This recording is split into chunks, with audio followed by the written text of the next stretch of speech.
Roll it. All right, good morning, everybody. Welcome to ESX. My name is Chad Peterson. I'm with ADT's Authorized Dealer Program in Dealer Development. Just wanted to introduce today's session. We're actually, ADT is sponsoring a lot of these breakout sessions here at ESX this year, so thanks for having us. Today's topic, this morning's topic is going to cover secrets to selling your company's unique values. Basically going to cover how do you sell your company to a prospect. Do your sales reps know how to do that? Do you and your salespeople know how to create a desire to buy from you versus all other competitive options available to the consumer? How do you sell a single, understandable, desirable, and result benefit instead of a confusing list of features? In this session, you'll find out. So today's speakers that will speak to this, we've got Larry Folsom, who is President of American Video and Security. Welcome. We've got Mark Neesmith, who's the Vice President of Sales at DMP. Welcome, Mark. And then last but not least, we got Mr. Lou Sepulveda, who's VP and Branch Manager at ASG Security. So with that, gentlemen, take it away. Thank you. Absolutely. I don't know if I'm going to be on this mic or this mic, but as long as there's no feedback, I guess we're okay. Now, if you're like me, and I know I am. Thank you. I come to a session like this to get what I call a silver bullet idea.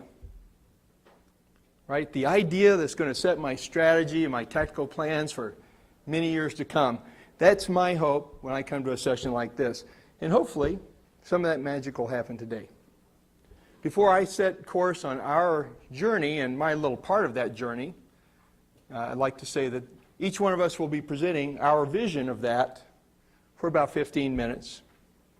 So there'll be plenty of time for questions after all three presenters have made their presentation. So if you don't mind, just hold the question so all of us have a shot at telling you what our vision as part of that journey is going to be. Sounds good? Awesome. So as I mentioned, before I take you on that part of the journey, I want us all to kind of shift our thought process to start thinking like a customer. Once we start thinking like a customer, success now is on our customers' terms. From Tom Riley's book, Value-Added Selling, he states, it's not value until the customer says it's value. So if you start thinking on those terms, maybe things will change. By focusing on making a difference instead of making a deal. The deals are going to come. They're just going to happen naturally. Keep in mind, there's no traffic jams on the extra mile. Now this reminds me of the wonderful paradox. Simply stated, the wonderful paradox says that if I have more fun and I enjoy more financial success when I stop trying to get what I want and start helping other people get what they want. To accomplish this, we have to be prepared to stop and listen. Listening is a learned skill, and when you do it right, your interaction with someone else feels as if they're sensing that you get it. Their ideas being communicated to you, and by your response, they understand that you understand. So take the time to intimately listen to what your customer is saying and understanding what they're saying. And when you restate that back to your customer, two things may happen. One, either their message was very clear and you got it and you've given them literally peace of mind, or you didn't exactly get it right and it gives them a chance to requalify exactly what their needs are. But understanding their needs are going to do something remarkable for your relationship. It's going to transform it from a salesperson and a prospect to partnership, to where there's all of a sudden some trust being formed. They start to visualize doing business with you for years to come and even recommending you to others. because you get it. You understand. You know, all the other guys come and they just show me their thing and they start pushing down what they think I need and what I want. And, you know, you listen that, in fact, my biggest fear is fire. It's not really having somebody break in. We're out here in the country. I'm not worried about somebody breaking into my house. Or my biggest fear is that my mother's going to come live with us. Period. Nothing else needs to be said about that. But in part of that, you know, there's certain care that needs to happen. And I want to make sure that she's going to be okay also. So being able to listen and interpret what your client's fears or what their desires are is really a step in the right direction. So is it just that simple? Listen and you get the sale? Sadly, not exactly. So let's go a little deeper. On the topic of marketing a unique value proposition, there are basically two categories that you can draw from. They're quantitative value and qualitative value. Now, the quantitative value is an easy concept to get a hold of, to understand. Quantitative value, put in simple terms, is these are the things that you do. Well, we have a 24-hour service line, fast and clean installations. We use great product. Got a truck with my badging on it. So these are the things that you do. Here's the products that I use, and here's the parts list that we use to put the installation for you in. Let me tell you, the famous list of parts and prices will not separate you from your competition. Matter of fact, as soon as you leave, your customers, your prospects now have the access to go on the internet, research exactly what you've quoted, find out either what you've paid for it. Shockingly, you might be able to get it for less than you're paying for it, and they're going to be a little bit put out if you've put an acceptable profit margin built into your product. So providing that list of products, item-based and process, this is not going to work, really, in separating yourself and creating your unique value proposition. You really need for them to want to do business with you at a different level. So, you know, to reduce their needs of the parts and pieces to install a burglar alarm, let's look at presenting a burglar alarm versus security. You know, by definition, a burglar alarm is defined in American Heritage Dictionary as an automatic device that serves to call attention of impending danger. It is the list of hardware. The parts and pieces and the reaction that it does, and that's it. It is incredibly comparable to your competition.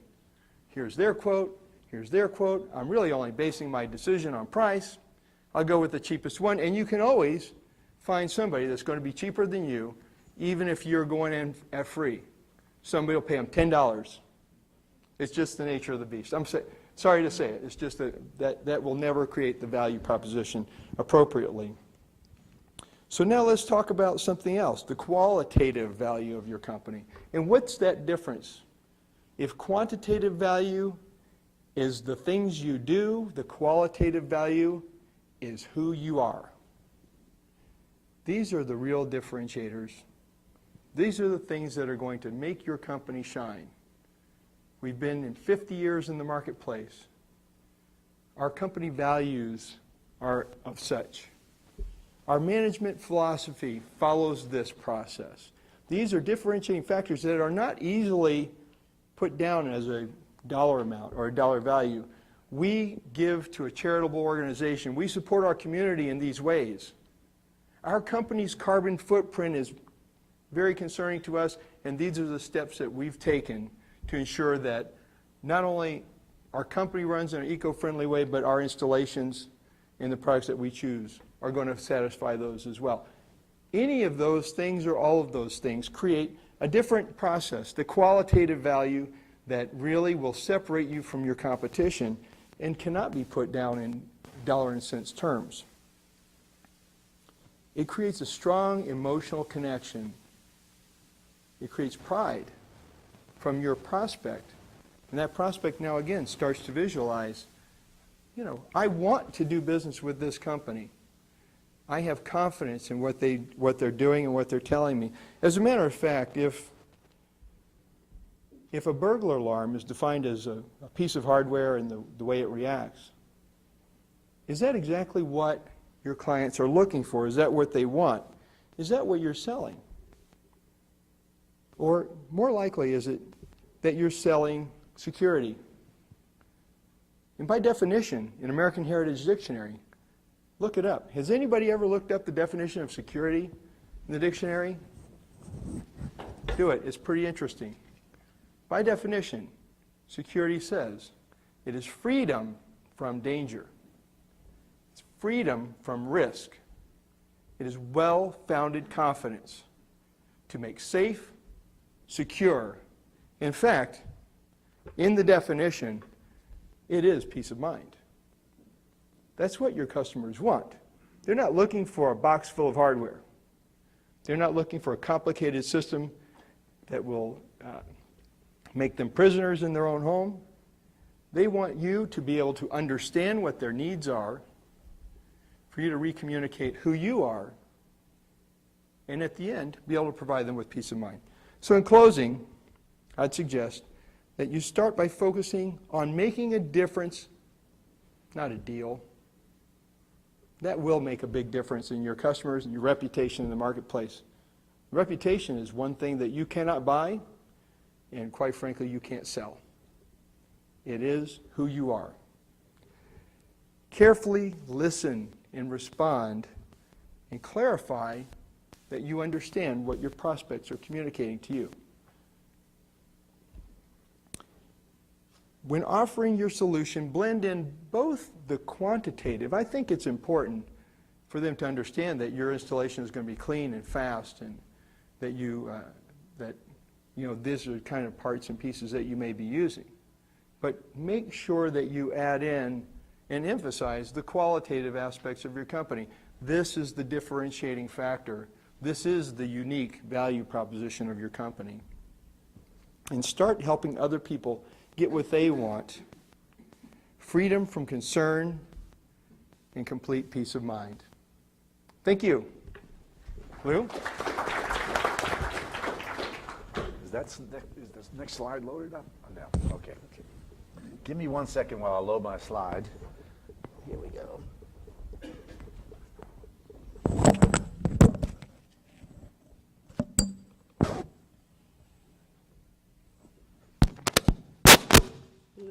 I'll turn this on.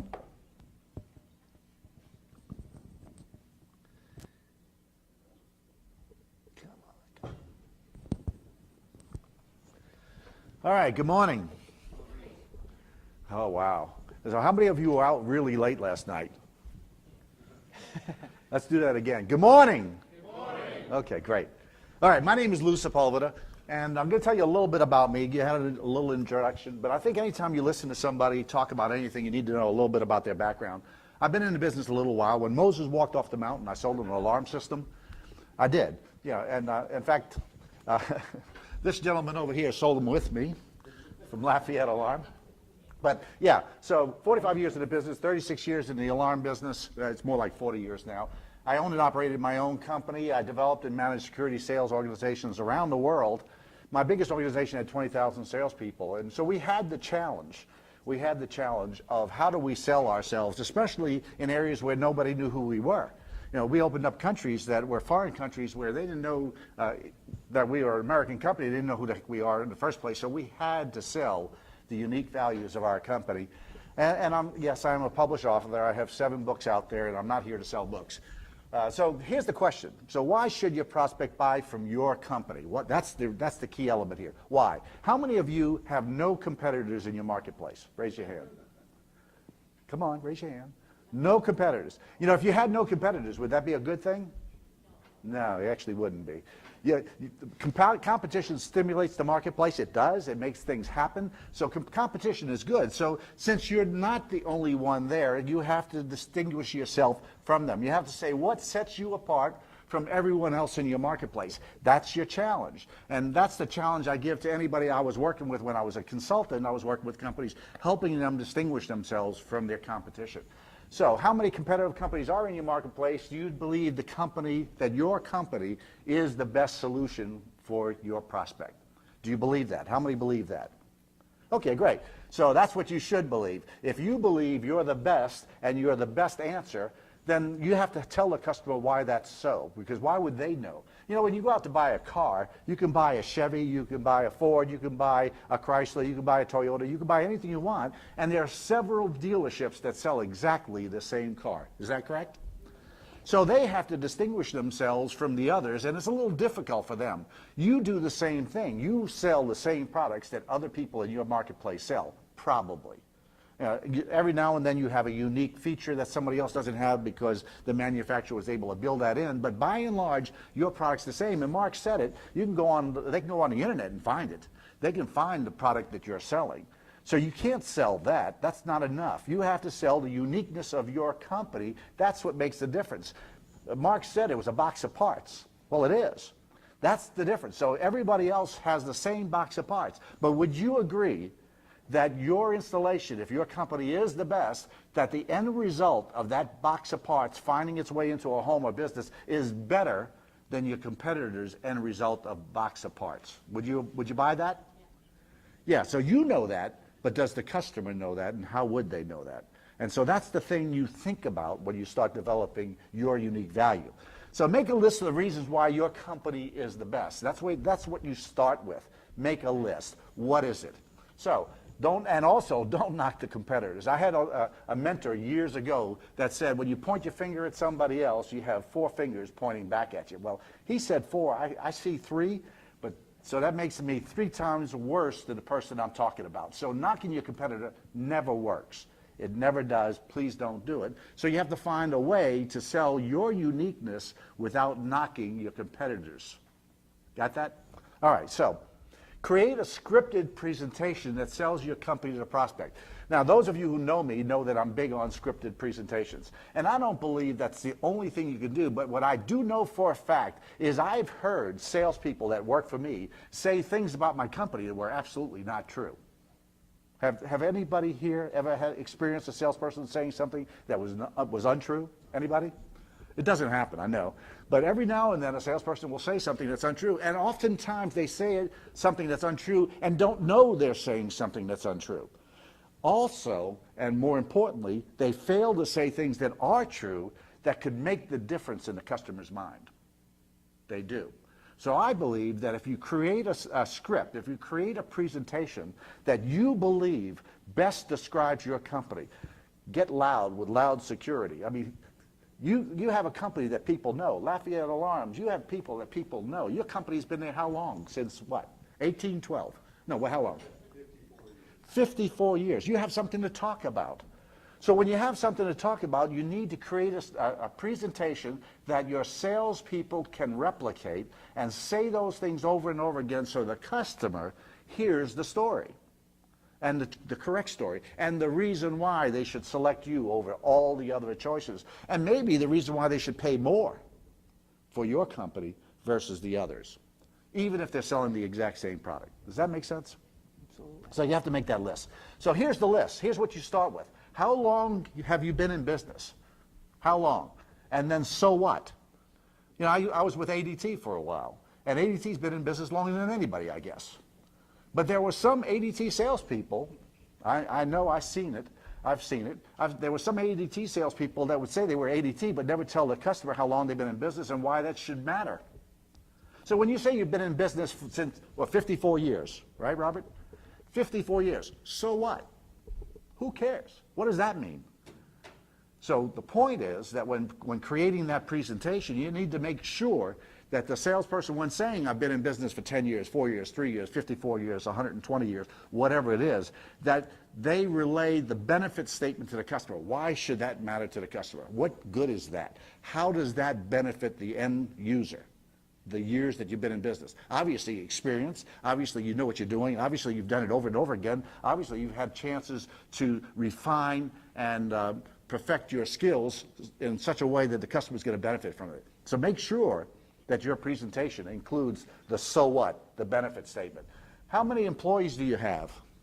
Again, so what? What does that matter? But when you see a picture of a company and it's in their brag book, in their presentation, that shows a whole fleet of trucks and a whole bunch of people, that says something to the customer. That says it's not just one person. We have several people here, many people here who can satisfy your needs. Should one of my people get sick, I have hosts of others that can take care of your needs. So what if you're not in business for 54 years? What if you just started last week? How many here have been in business less than a year? Anybody? And who wants to admit it? Okay. So there are times when the company is brand new. So what do you do then? You certainly don't say, counting today, we've been in business all week or all month. You don't say those kind of things, but you still find the reasons why your experience will benefit them. How many employees? Members of what organizations? So what? What does that matter? That you belong to civic organizations in the area, that you belong to the BBB, that you belong to Home Builders Association, that you belong to a variety of associations. I think it matters because it says that you're part of this community that you're operating in. You're part of it. You didn't just come flying in and spent the summer there, not to knock the summer companies, but you're not just there for just the summer. You're part of this community. Your kids go to school here. You join those organizations because you want to benefit the customer and you want to improve your own skills and your own ability to serve. So members of what organization? Notable clients. How many of you use and talk about the clients you protect in your presentations? Boy, please do that. But get their permission to do it.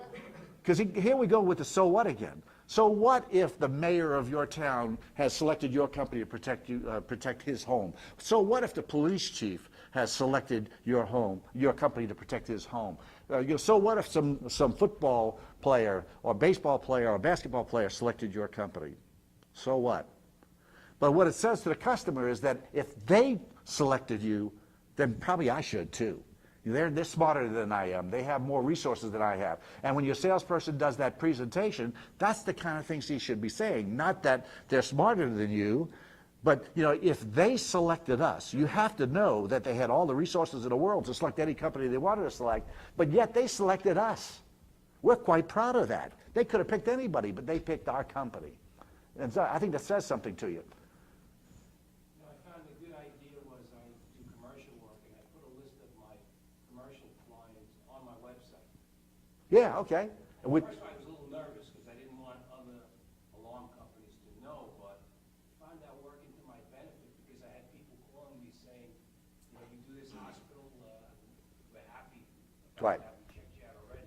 Right. I'd like you to come see it. Yeah, exactly. So if you do a list of your customers, the people that you protect, I used to like to break it down by types, doctors, lawyers, Indian chiefs, people in like communities. Because when a doctor buys a system from you, other doctors are more likely to buy a system from you. It just kind of happens that way. Same thing with lawyers, same thing with any kind of profession, engineers, accountants. So list your customer list by type also. Now with spreadsheets, we can do anything we want. What kind of awards have you won? So what? When you win awards, that means something. That means somebody else said, hey, you're the greatest company around in that category. You won an award that said that. Licenses held. The more licenses you hold, it means that you've spent the time going to Danny's classes and getting that education to increase your knowledge base. And when you increase your knowledge, you're increasing the benefit to your customer because you know more. And you've researched the codes and you understand what the customer needs. So, and the number of local customers, again, numbers work. When I had my own company in New Orleans, I had a company called Bears Security, Bears, Burglary Emergency Alarm Response Service. And we had patrol cars also, and we had signs everywhere. And the more signs we had, the more systems we sold. Because people said, well, who else are we going to pick?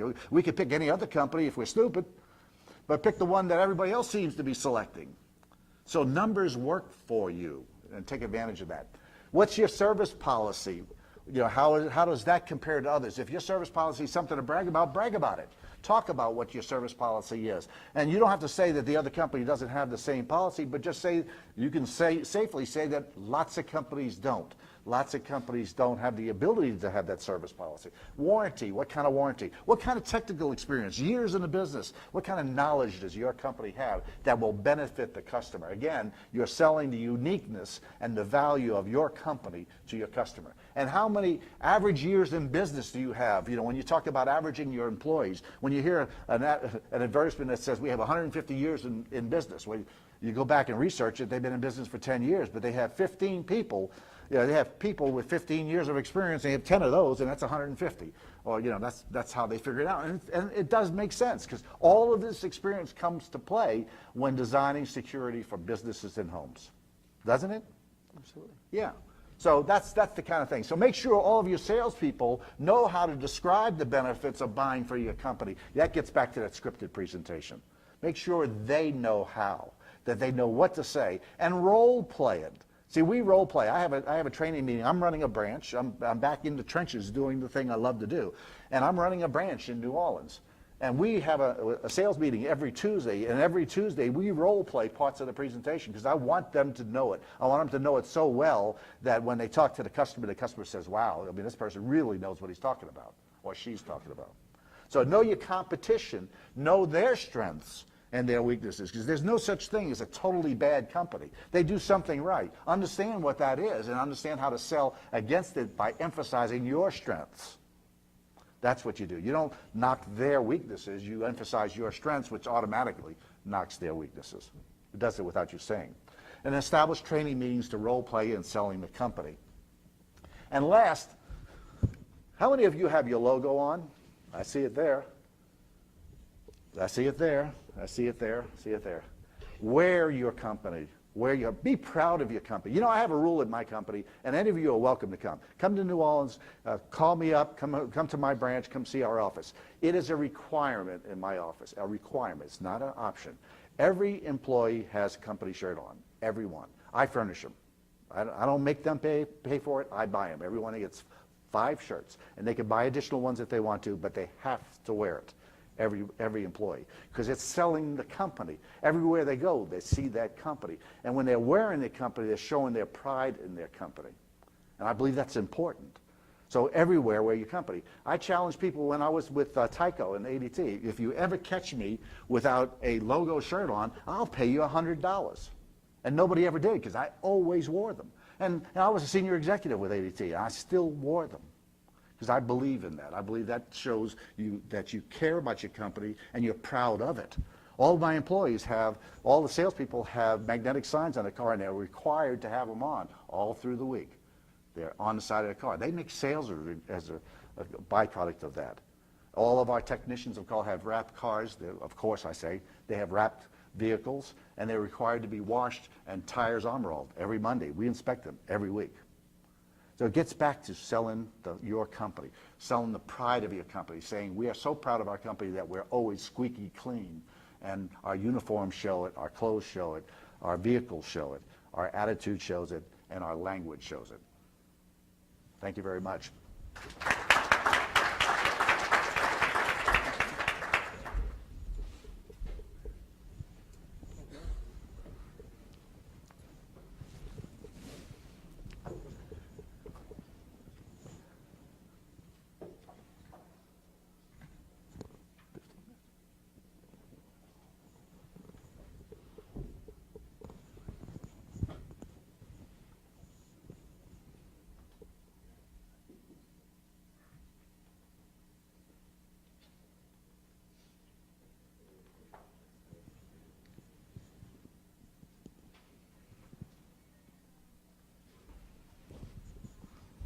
All right.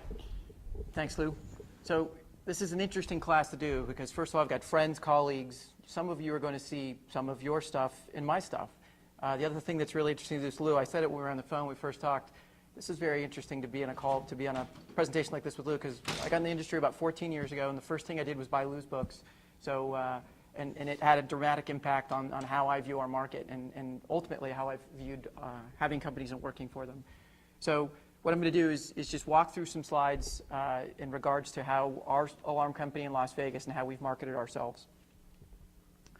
So the agenda, I'm going to go into a little bit about where I'm coming from, my history, just so you can understand how I arrived at some of these conclusions. talking about your company's unique value. We'll go through a list very similar to Lou, only I'll show you ours, right? We'll talk about how we arrived at this. Planned presentation, again, it must have started with Lou, but I firmly believe that you have to do a planned presentation. Otherwise your folks show up and throw up. And I think a planned presentation that you rehearse is the only way to make this happen. And we also, I think the foundation, at least for our planned presentation, is a questionnaire. We'll go into that. And we use an interactive presentation with our clients, showing them the value of our company and our services. I'll touch on that. We'll talk about some online reviews. It's worked really well for us, and it's a very inexpensive way to have an impact on your community, and success stories. So where I'm coming from is I had the good fortune of working for and with a gentleman named Bud Wolforst, and we were in a good time in Nevada, had a couple branches, grew fairly rapidly, basically took the largest year we had was 10.5 million annual revenue, took the recurring from about 75,000 to 325. It was very exciting. It was very intense. A lot of the elements that I learned there have carried forward clearly to my own alarm company. And we ultimately sold this company in April of 2008. So we did it on purpose, but we were very fortunate. We sort of got off the elevator before it went to the floor, at least in Nevada. So I took a couple years off. Essentially, the world was melting, and we weren't really sure what to do with the capital. We owned 20% of A1, wasn't quite sure what to do, so we took a couple years off. But in 2010, I came back into the space because, tragically, I'm an alarm guy. I don't think that's going to change. I used to tell Bud, I'm not an alarm guy, I'm a business person, and no, I'm an alarm guy.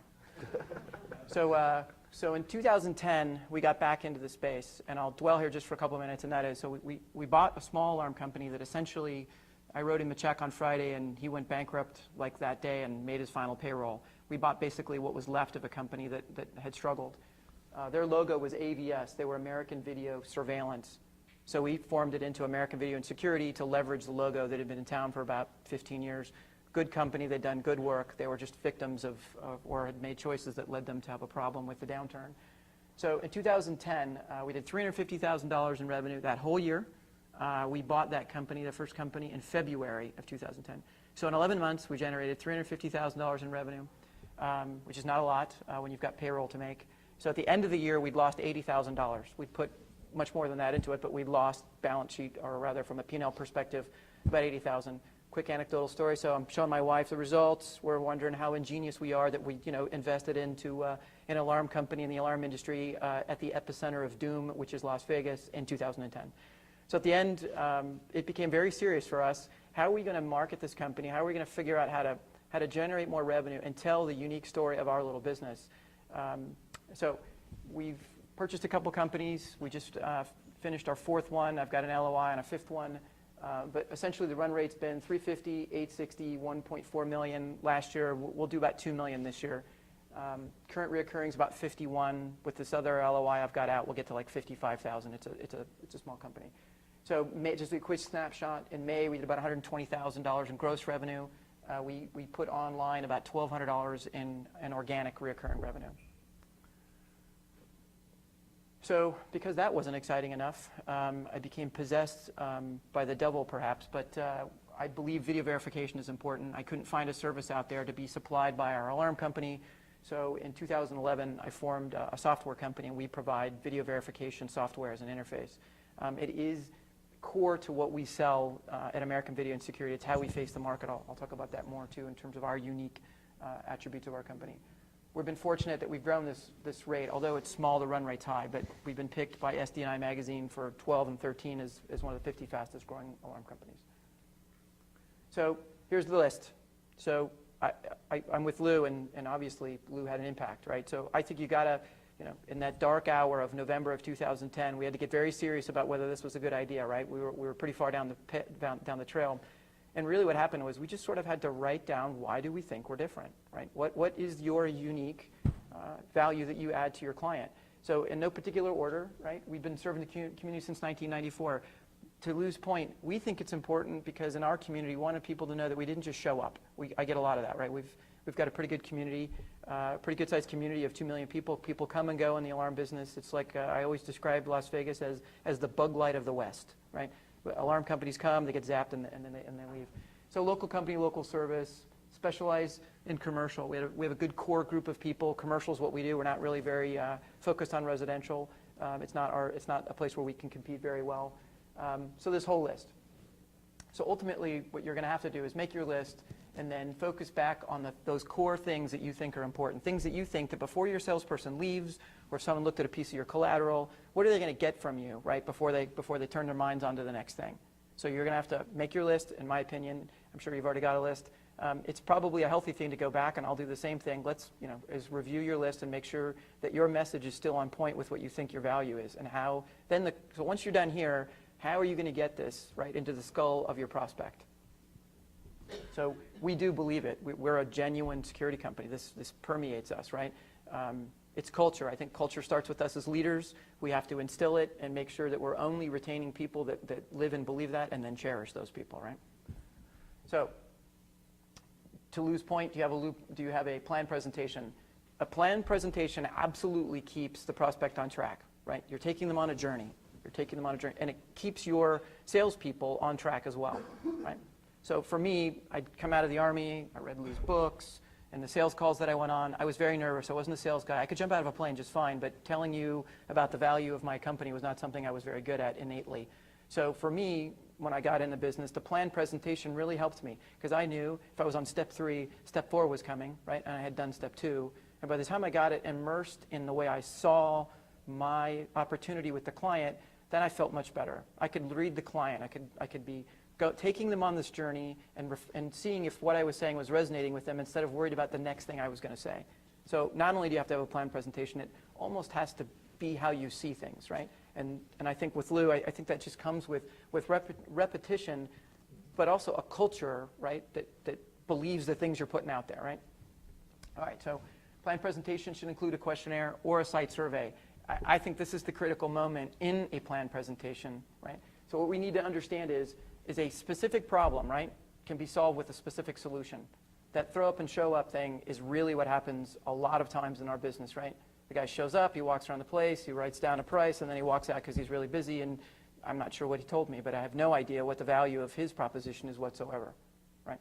So, right. So, and I'm with Lou in this as well. Again, I don't mean to keep saying that, but I think that the average person gets 3 bids, right? We're sort of a Western culture, and you get 3 bids. That's what you do. And I think if you're one of those bids and you do a planned presentation, I believe that if we go do a planned presentation and educate them, whether they pick us or not, they're better off, right? And I just view it that way, and that's the way we train our salespeople to view it. It makes you uniquely different. So with iView now, I've been doing rollouts with a lot of different central stations, a lot of different sales teams, and selling video verification, I believe, has to be done with a planned presentation. And it's funny to talk to sales teams and ask this question: do you do a planned presentation? And mostly they'll say yes. And then you say, do you use a questionnaire? And they'll say most of the time. And the answer is, you don't lift off an aircraft without doing the checklist. And if you don't elicit from the client what those needs are, how are you supposed to solve them, right? So it's a prop. It's literally a prop. You pull it out, right? So if we've gotten to know you a little bit, right? You pull out the questionnaire. It's a gear shift. We're gonna move to the next thing, and we're gonna become a little more serious, right? You need a transition that goes from your warm-up phase into being able to describe this questionnaire and get into these questions. But you have to uncover this dominant buying motive, right? There's a lot of ways to call that. That's the one that stuck with me. I learned it forever ago. Whatever it is, the hot button, figure out what the problem is, because there is one, right? Again, 14 years ago, I'd be in your home or your business, and I was just fascinated by why you would let me in your home. What could the problem be so bad that you would let me, a complete stranger, in your business or in your home? I think we have a job and a mission to uncover this, to figure out what it is. The planned presentation helps the client and helps you get there. So this is important. You need to ask your potential client what they liked or disliked about the previous service, the previous company, right? It becomes rather obvious when you do, because we need to relate our company and its benefits to whatever the problem was with the other company, right? In a genuine way. So our questionnaire covers a lot of territory, things about how you might use the system, who might be using the system, right? What your past experiences were, what you liked or didn't like about them. I mean, if you ask someone if they had a security system before and you ask them what they like about it or didn't like about it, and you've got that information. Now your job really is to try and understand, can you solve that? And how would you solve that? And how do the unique features of your company relate to being able to solve that for that client? So, and I think this is also critical. Once you understand whatever it is, whatever the problem is, right? Bad service. I called these people and they would never come out. It took them a week to get out here. You need to repeat it back to the client and make sure that you have a clear understanding of what that is. Right? Salespeople, that's kind of tough. They want to assume, or they want to dictate, or they want to talk. And the answer is, this is an interactive process. It's a consultative sale. You've got to ask these questions, hear the answer, and maybe not answer it right away, but certainly file away. You understand there's a problem. And then, again, relate those unique features of your company and how they can solve that problem. You can't continue with the presentation unless you understand what that problem is. Otherwise, you're just wasting their time, let alone yours. All right, so we have a planned presentation. We've chosen, there's a gajillion ways to do this, but we've chosen to use a tablet with a Wi-Fi hotspot. I live in Las Vegas, which is a big bowl, right? Mr. Brantley can testify the fact it's filled with 4G, but basically you can pretty much go anywhere, get 4G, and our town, and then about 5 miles out, there's a ring of mafia bodies that circle our town. So, but the good news is anywhere pretty much in Vegas, you've got Wi-Fi. So our choice was go with a tablet because the salespeople could use the other tools that a tablet would supply with them, right, to be able to use our presentation as well. So for us, PowerPoint. So you remember the first, of course you're not, but the first list, it's about, for us, getting them on to this planned presentation, okay? So you're going to relate the unique values, as I stated, of your service and your company to the client's needs based on the questionnaire. And this is interactive, right? It's a web portal basically, right? So if you told me that, well, we're going to talk about reviews here in a second, but we also, by the way, in every presentation, make sure we tell them all the things we do, right? I don't know how many people here have gone back to a client for service, you find out they got cameras, they've installed cameras, and you go, we do cameras, and they tell you they didn't know, right? So anybody? Yeah. So the idea is we cover all of our services during this planned presentation, right? And emphasize to make sure that they know that we're a security resource, right? We do touch on our reviews. We've fostered those. Next slide, I'll go over that. But we're not a dealer program. Nothing against the dealer program, but I'm not a dealer company. That's not part of my unique benefit. So we talk about the dealer programs that are in town and make sure they understand that, you know, when you do work with us, it stays with us. You know, we intend to stay. We're part of your community, as opposed to a dealer program. We'll literally go straight out to the dealer program websites to talk about it. It's probably not what Lou would want me to do, but our view of this is that we like justified this with this logic that said, if I don't educate the client that a dealer program is going to sell that agreement, I'm almost like letting them down. That's not saying I'm right. That's just been our way of approaching that. So, you know, we've got things like since '94, where we are part of the BBB. I'm very involved with Crime Stoppers for the state of Nevada. Anybody here involved in Crime Stoppers for their state? So, you know, Crime Stoppers in the state of Nevada pulls off 11 felons a month off the state. So if you get nothing else from my discussion, go back, look up your local Crime Stoppers, and get involved. It's a non-for-profit. You raise money that goes into a coffer to be able to allow the police to pay out tips. Sidebar. Yes, sir? You know what I found to be very effective? What I do in a presentation is I take the unique features and benefits of using my company, whether it be an extended warranty, years, insurance, and things like that, and I turned it into a specification, and I left it with the owner. You'd be surprised how many times, if they decide to maybe bid it out with 4 or 5 people, my requirements Sure. come back to me in the specification, and a lot of companies find it hard to meet. So I think that's because depending on where you are, if you're the first one to come in or the third one to Sure. come in, a lot of the things could be forgotten. So using a specification, I find Sure. is a very effective way to do it. Sure. We would actually almost always rather be the last one, right? Right. I want to be the first one, but if I'm the last one, I'm okay with that because we are going to be different. We're going to design a system. We're going to interact with you. We're going to get that work. So it's an interactive piece. So let's talk about reviews. So I think that the single biggest bang for your buck in my little alarm company has been Google Places. So what we do is we call every client after every install, and they're real. We have 47 reviews. They're absolutely real. Right? We had someone, a competitor maybe, come on to our Google Places and write, yeah, right, that these weren't real reviews. So the office lady was completely outraged and went back to the clients that had written the reviews And we had clients go back on there and say, no, I'm really real. So it was sort of funny that we've got like a living little community, but it's free. So we're not good at Facebook, we're not good at a lot of stuff, but one thing we've really focused on is these Google reviews, these Google places. It's free, you claim your place, and then after every install we call a client, make sure they're happy. We were doing that anyway, because it was important to us. Certainly as A1 grew, what I realized was, as we approached 120 employees, I was no longer completely in touch with the outcome that the client, right, the promise we'd made and how it turned out. So we were calling the client every time. I carried that over to my own alarm company, and we really want to know. We've got a questionnaire, 5-question questionnaire. We ask you things like, are you happy? Did they leave your place clean? Right, normal stuff. And what we turned that into is, and by the way, if I send you a link, would you write me a review? It's worked out really well. I highly suggest it for everybody. Yep, okay. So we're licensed, bonded, insured. It's really important. So in Las Vegas, as I stated before, the bug light of the West, people blow in, people blow out. We really focus on this fact that we're licensed, bonded, insured. These are links to the contractor's license sites. Go right on and show our licensing.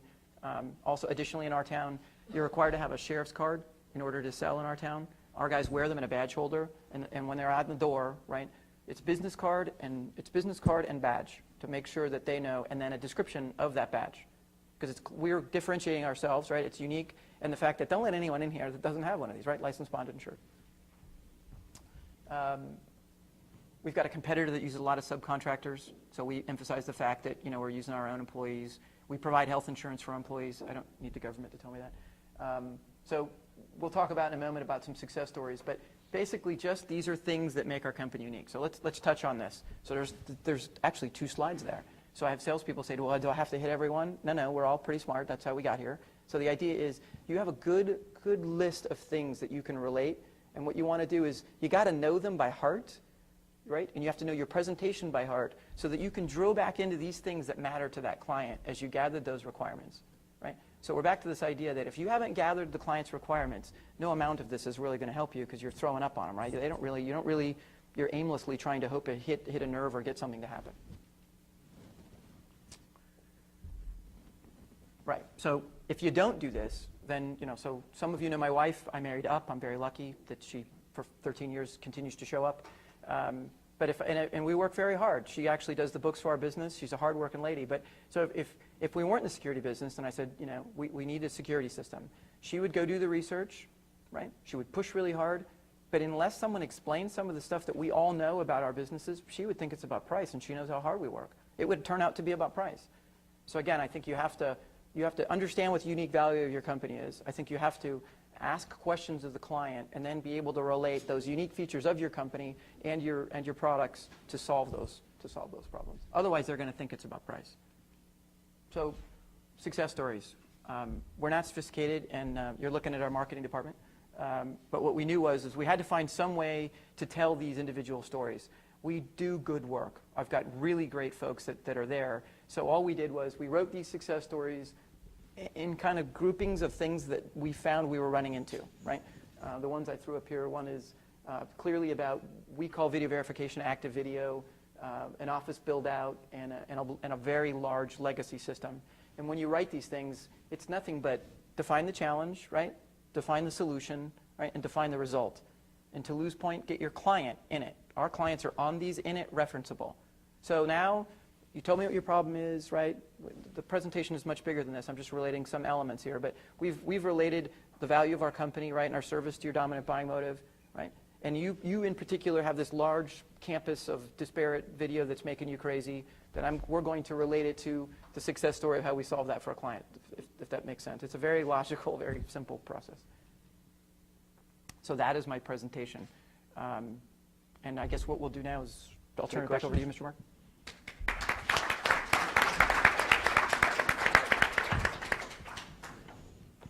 Any questions? None? How do you spell your last name? It's Smith, S-M-I, no. That's mine. S-E-P-U-L-V-E-D-A.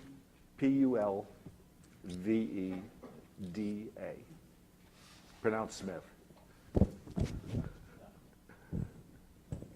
That's the only question? How to spell my name? Yes, sir, back there. Well, you made mention that you list your normal customer. Yes. Why would you want to open that up to competitors? I have no fear of that, of losing my customer. First of all, I said that I asked my customer permission to do that because I don't want to surprise them. But no, yeah, it's a bragging rights is what it is. And sure, my competitor could come try to steal that account, but if I listed them on my brag book in my presentation, and by the way, we use iPads, all of our salespeople have iPads, and they have the presentation on the iPad.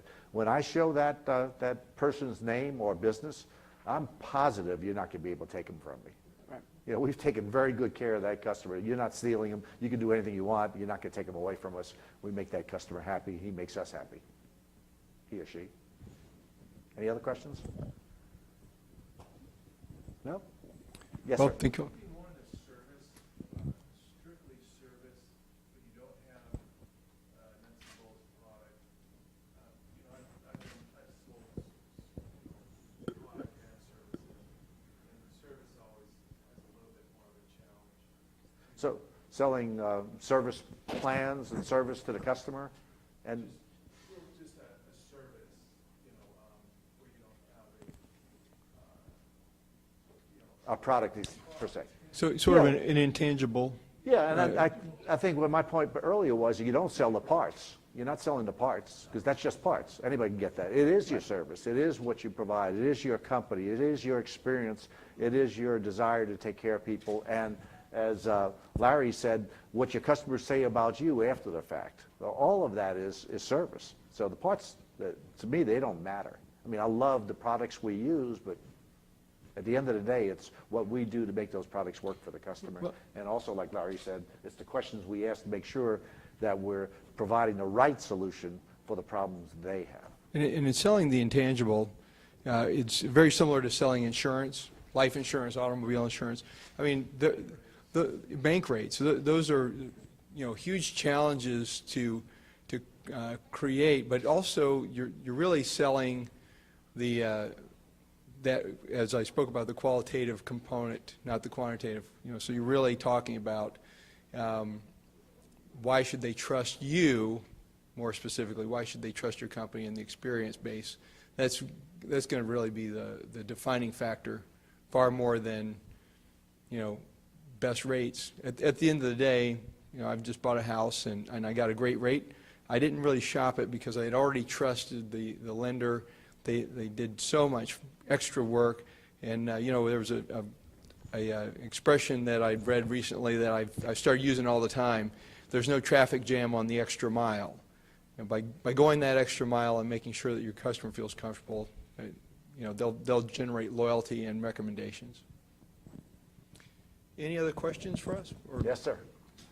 A lot of times we'll have our sales associates go out to a client's home and we'll have trouble getting the presentation started because a lot of times we get a lot of pushback from the homeowner that, you know, I just want to know pricing. I don't care all about that. They want to just have a very rushed process. What are some points that you could give us to help guide those associates into trying to control that situation? Well, for my part, we teach the associates, our salespeople, our associates, how to do a presentation so that it's very smooth from the time they say hello to the time they say goodbye, and thanks for the order. So it's in that style of presentation. There is no sudden change, and all of a sudden I whipped out the presentation, and now they go, oh, wow, I want just the price. But just to your point, you know, I've had customers ask me, you know, look, forget all about all of that. How much does it cost? And I say, oh, that's easy, $10,000. And when I shock them good enough, they go, what? Well, unless I'm able to find out what your needs are, I can just take a guess, maybe 20. Well, let's shoot for 20.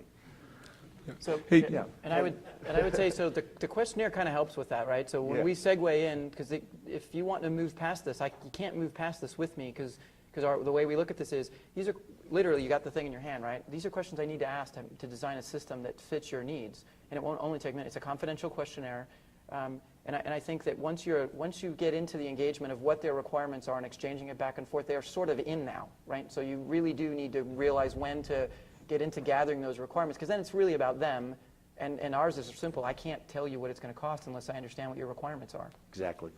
And ultimately as well, you know, matching or mirroring personality types. The type of person that's going to just hammer your sales. Just give me the quote. They may have already felt that, you're wasting my time potentially, or they just want a quote to move on with their miserable life, I don't know what the answer is there. But if they can start to interpret and match that personality and says, well, obviously you're in a big hurry, you've got a lot of stuff to do, and so do I. Tell you what, you don't have to necessarily participate, and particularly if it's a commercial. You don't have to participate. Who can I work with in your company that will come back with a accurate quote? And if it's a residential, maybe say, well, listen, to completely assess the value of your genuine life safety and real security, it's going to take me a couple minutes. When would that be? When would I have a couple minutes to come back? And, if they've already shut you down, if they're basically saying, just give me a quote at some level. And the other thing I'd say is that seems like an exception to me. That's not something I run into a lot. So if you have a salesperson that's saying that's what's happening, they probably just need to be fundamentally trained to make sure they understand the way to go about it. Because that's not feedback I get a lot, right? Yeah, That's nor I. Yes, sir. Yes, sir. And to help him, we bring a demo kit. Uh-huh. On some of those, which is a fully interactive, and the phone's connected, the iPad's connected to it, and that kind of breaks the ice. And most customers love the fact that they actually get to touch, feel, and play with something other than see it on the iPad. It's a physical device that actually works. Yeah. That goes a long way. No, I agree. Yes, sir. Got a question. Do you allow or recommend, I know you recommend when you're going into a home, you want to have both the wife and husband there, or whatever the makeup is there. What do you suggest in making sure that both are there? We run into a lot of issues saying, we're both busy, I can meet you Friday at 5:30, but my wife won't be there until Tuesday at 2:30, so you've got to try to find a way to get there. Is there a way past that, or? You're describing a very old problem, and it's called a one-legger. And anytime you have a one-legger, you're in danger of that one person saying, after they said to you, oh, don't worry about it, I can make this decision. I don't need my husband, or I don't need my wife. I can make that decision. And sure enough, at the end of that presentation, they say, yeah, but I still want to run it by my husband before we make a decision. So yeah, that's a problem. So we do everything we can in our business. We do everything we can to make sure we're not on a one-legged appointment in the first place. So when an appointment is scheduled, they ask, will both of them be there? If the customer says, well, I can be there at 5:30, but my spouse can't be there until the next day or 8:30, then we find the time when they both can be there, because we're really wasting their time and wasting our time with a one-legged presentation. That's been our experience. Another component of that is you're going to face that no matter what. I mean, it's going to happen. So if there's a shift of thought, instead of presenting to that individual, you're preparing that individual to share the information.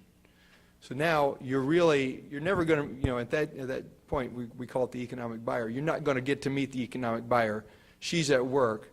I'm here, but for sure I'm going to have to show this back to my spouse and let her know, and we'll make that decision together. So instead of presenting to the individual, the cadence now becomes more, hey, I know you're going to have to share this information, so here are the key points. Let's walk through that together so you can communicate it back properly to your wife to make sure that she understands what our value is to offer. Obviously not getting on a one-legged presentation is key. Let me finish on that point too, because I mentioned earlier that we have a training meeting every Tuesday. And every Tuesday, when we know somebody has been on, because I make sure I know, if somebody did go on a one-legged presentation, we leave it to the salesperson to use his best judgment, but we tell them it's not usually a good result. So when I know somebody went on a one-legged presentation, I ask them, so how did it go? And all too often, most of the time, it resulted in a no sale. And so I said, so in other words, what happened is what we told you would happen, and you wasted your time and you wasted their time, and so it was an exercise in futility. So your best bet is to try to work your way around that and not be on a one-legged appointment. Yeah, I agree with Lou completely. So we have a weekly sales meeting every Monday. We literally go through every lead and then go through where every salesperson is versus where they're supposed to be on their plan. It's a very friendly, very positive thing. And we do training as well. I would discourage going on a one-legger. You're just not going to get the result. In fact, commercially, when we're in the questionnaire phase, before we go into the questionnaire, we have two things we want to ask you. And they basically look like, will anyone else besides yourself be making this decision today? Has to be very natural. But even in a business scenario, you need to know if you got a gatekeeper or the person that's going to decide. Commercially, the gatekeeper is harder, and to Mark's point, you may have to do a demo for this gatekeeper, but there's a point there where you've got to try and get the decision maker into this process. Or again, if I have two opportunities, right, one is with the decision maker and one is with the gatekeeper, this is a no-brainer for me. I've got a much more likely chance to keep this person safer than the other person. It's a big challenge commercially, and particularly in schools. You'll never meet the school board. You are not going to meet them, so you have to prepare the person who is going to present your case as best as possible. So I'd say the one-legger should be an exception, just sort of like the other description. The other question we ask at the point of questionnaire is what their budget is. You've got to know someone's budget, right? Before you go any further down this road, you need to understand what their budget is. I'm glad you brought that up, on the budget thing. How do you get that on the commercial aspects? I've asked, and I know it's a mom asking for the budget. Right. Well, I have to have it. So it starts to look like culture, right? I have to have it. And if someone gives me resistance on it, the answer is, well, I can make a $300 system or a $20,000 system for your home, right? I sold two systems last year. One was $22,000, one was $23,000, literally residential systems, right? We've all done that. So if I'm residential, that's the answer. It could be $300, it could be $22,000. I just kind of need to understand your budget. And even if it's getting them thinking about a budget, if I don't elicit the budget, I really, if it's commercial, we have to understand a budget. Otherwise, you could design the best system. You could spend real man hours, right, designing it. And sometimes salespeople would rather do that than actually ask for the order. So this whole thing has to be very careful. But with a budget, I can design something that fits your need. I'm not going to spend your whole budget, right? We have to. I think someone also has to get from us who we are in this process, right? Am I trying to get your budget to spend your budget, or do I really need to understand to ensure that the design fits with what your needs are? Yep. I sat through Lou's sales classes, and he has a unique approach to something that we've all heard is we like to think it over. So would you share with the audience your approach to that? So when you say, Danny, that you want to think about it, I mean, a decision as important as thinking about it is certainly an important decision. So other than think about it, is there anything else anything else that would stop you from saying, hey, Lou, let's go ahead and protect my family right away? Anything else, Danny? So it's just thinking about it, right? You know, I have an appointment right after this one, and I have to check with my office to see where that appointment is. They told me, but I need some directions. So if you don't mind, I'm just going to step outside, call my office, and it'll take me about 5-10 minutes to do that, and I give you and your spouse time to just kind of talk this over. Would that work for you? Yeah. It's called a 5-minute close. And so when I come back in 5 minutes later, I'm not going to say, so did you make the decision? I would say, so Danny, so what would be a good time for that installation? Would it be in mornings or afternoons better for you? I assume he's made a positive decision. That's a closing skill. It's called a 5-minute close. Is that the one you were thinking about? It works. Yeah. Yeah, there's several of them to think about it. A lot of times we think, oh, they're going to take a week to get back to us. All they got to do is be out of the room so they can talk about it. Does this sound good? Yeah. They make the decision right then. Yeah. That's what you want. It's another topic altogether, closing skills. But it's all part of training. Yeah. Anything else? We're at and over time. So thank you very much, Thank you. everybody.